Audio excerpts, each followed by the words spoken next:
Well, I figure it can't hurt to start here. This is the approach up to the plateau where we can see this into the Great Plateau and Age of Imprisonment. And I'm just gonna kind of fly around what I've done with Great Plateau so far, and just as a good first intro video as I get kind of used to trying to do something like this while I am in the process of building it. So, the Great Plateau here. First of all, I don't know about anyone else, I really loved being able to see it without snow covering the top. I think the green plateau is just really gorgeous. Let me fix this really quick. Moving on. And then let's do a quick loop around the area that you see in Growing Suspicion with Raru, where you kind of circle more or less the upper parts of the plateau and go around the loop where in the future where Rome will be inevitably buried, and then around Mount Hylia as well before you fight Windrova and they retreat at the last second instead of dying. Let's see. It's actually a fairly small loop, but the way that they lay the level out is really, really fascinating. And battle map analysis for this stuff will come later, so I don't want anyone to think I'm glossing over that, but anyway. The River of the Dead as well is another area that I really love to see in a little bit more brightness and like green, and then of course the giant bridge that sits at the end of this. End up having to remake that from scratch because obviously there's no way to get a hold of any of those assets that are in Age of Imprisonment at this time. And let's see. Let's actually take a look down the front of the plateau here. One of this is just really showing off a lot what I've done, and you know, abusing a lot of existing things. And as you can see, like the area where the Shrine of Resurrection should go is here still. Like the cavity for it is here. It's just covered up and that kind of thing. And then the biggest thing, of course, that the difference is the main approach leading up to the plateau past the Temple of Time. And it's, I don't know, it's pretty gorgeous. And I figure while I'm at it, maybe I'll do something. The absolute tension between me repairing Dueling Peaks for the 14th time. Hey, wanting to do anything else. I think I've done enough terrain lately, so we're gonna go check out snow-covered Tabantha, because I think that'll be pretty cool. Unlike Dueling Peaks, which is still carved in half and I need to deal with that again. Here in Mount Herbert does not have a hole in it at this time. So here we are by the ancient column site and kind of like Kuo Mountain, all that kind of thing. And I figure I'm just gonna put some trees down and just talk to you while I put some trees down. So one of the other things that's really interesting about this is when you're playing like shadows in the snow and things like that, you're actually experiencing the bulk of Lower Tabantha, even though they kind of set the map up in a way that would make you think that you're going around the area where the Rito village is at the end of time. But you're not actually.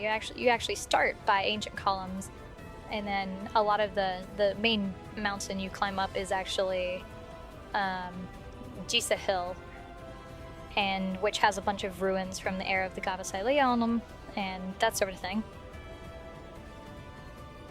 And this area it's really interesting because it's very disorienting trying to figure out where any of this stuff actually goes, and it's taken me forever to get it right. Thousands of screenshots and trying to compare any landmarker I get dead and that sort of thing. I still really need to do the water for Strog Lake. The to-do list is never ending, but it's infinitely rewarding.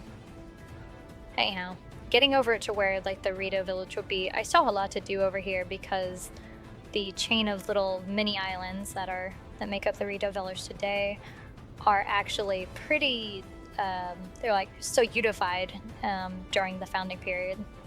And this area that I'm throwing trees down now has some ruins from the era of the goddess Hylia that I eventually need to place too.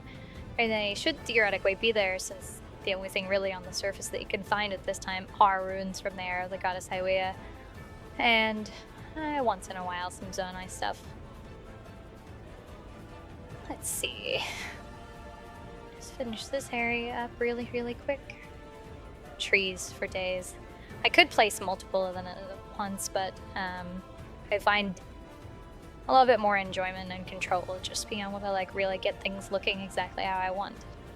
I know that this would probably drive millions of other people crazy to do it this way, but it works for me. Goodness, the Hevra plunge still doesn't have water either. Anyway. So. Another thing that's really, really interesting too is when you're starting like Shadows in the Snow that has like the bigger area of the map, you can actually see the rock spire that's in the middle of Stark Lake, but it's actually much taller. You can't even see the top of it in that level, or you can see like barely the top of it. I don't quite remember. But you're kind of like you're viewing it really from kind of like the north east corner around where the Rado Village is at the end of time. It's where you kind of come into that level. And then something that's really, really fascinating when you get into like Jisa Crater site is this area is actually a cave system at this time. And you walk over the top of it, so there's a landmass where Jisa Crater once was in the far past, and it's totally traversable Age of Imprisonment, and you wouldn't even realize you're walking right over top of it. When I finally realized that after checking like 4 or 5 times to make sure I wasn't losing my mind, I was blown away by that, and I do have like a good map of that to put together. To actually recreate that in this area too, so I think I'll be able to give a really good finished version of that as well in the roads that sit over the area. Let's go ahead up into the small field and just drop some trees really quick. Even though I had a lot of stuff to do, I find a lot of enjoyment in like breaking up the tasks and you know, moving towards doing some of the stuff where I'm just doing some trees for a bit just to try to give the line some character as I go, so that way I can really see the progress coming together slowly over time in different ways, and it doesn't feel like I'm just spending, you know, days and days of my spare time just trying to paint one thing, and instead it's like every day things get a little bit better in some way. And then, you know, looking at now the Great Plateau is basically, it's really getting close to finished. I have plenty to do, but it's further than it ever was. What I'm really debating on is how much I want to recreate the battle maps that are in that area.